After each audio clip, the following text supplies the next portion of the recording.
ចាំមើលឲ្យស្រស់ភ្លៀងតិចរៀងភ្លៀងប្រហែលជា2 ថ្ងៃបានលើកដីអស់ហើយបងប្អូនហើយនេះកងានស្រែកាត់ក្បាលតោកងានក្បាលតោអីចង់បានបងប្អូនតំណងតាម page ឬក៏ channel YouTube មកហើយក៏ដូចជាតាម Telegram បងប្អូនណាបើខល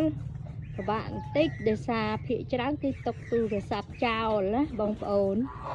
អញ្ចឹងបើខលមកពេលល្ងាចម៉ោងប្រហែលជា7កន្លះអីអាចជួបបងប្អូនមួយថ្ងៃឡើងម៉ោង 2:10 អីខលមកបានបើថាក្រោយហ្នឹងបងប្អូនអាចតំណងតាម Telegram ឬក៏តាម page comment នៅក្នុង YouTube ក៏បានដែរបងប្អូនល្អបំផុតគឺតំណតាម Telegram ស្រួលបងប្អូនណាពេលដែលខ្ញុំរួចដៃខ្ញុំឃើញ message alert Telegram alert ឲ្យខ្ញុំចូលទៅឆ្លើយតបសារបងប្អូនហើយនេះជាប្រភេទកងានហើយជាហៀងខាងនោះប្រភេទទាកាប៉ាឃីងហើយគង់អំគ្នា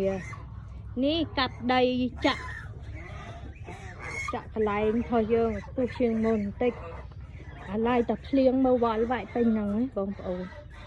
ហើយតណាអស់ហើយទានេះប្រភេទទាកាប៉ាឃីងរបស់យើងធំបងប្អូនឈ្មោះ6 គីឡូហើយប្រភេទកូនយើងប្របែកនៅត្រង់ខាងមុខនេះប្រភេទមេពូជ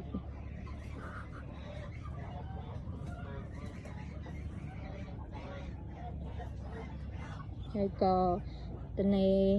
សម្រាប់ណាបន្តិចក៏ថតឲ្យពុកម៉ែបងប្អូនទស្សនាលេងអញ្ចឹងជាការកំសាន្តនិយាយដកទៅហើមកចង់ដល់គ្នា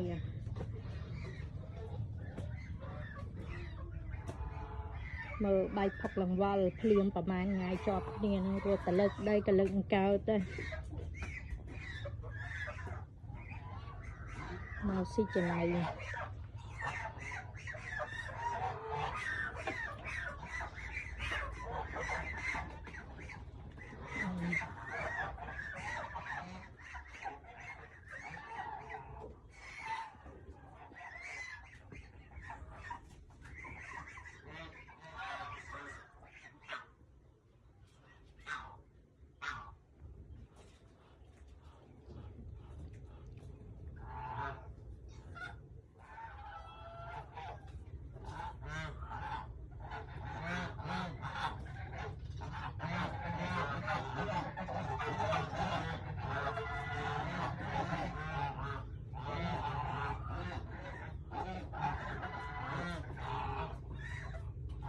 បងប្អូនត្រូវការមេបា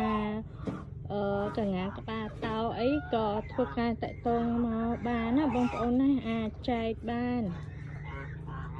មានប្រមាណគូដែរហើយចង់បានចតុងនេះក៏បានដែរនេះ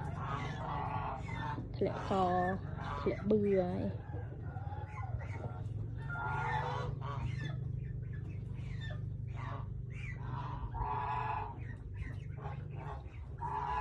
លេងទឹកណាសប្បាយលេងទឹកណា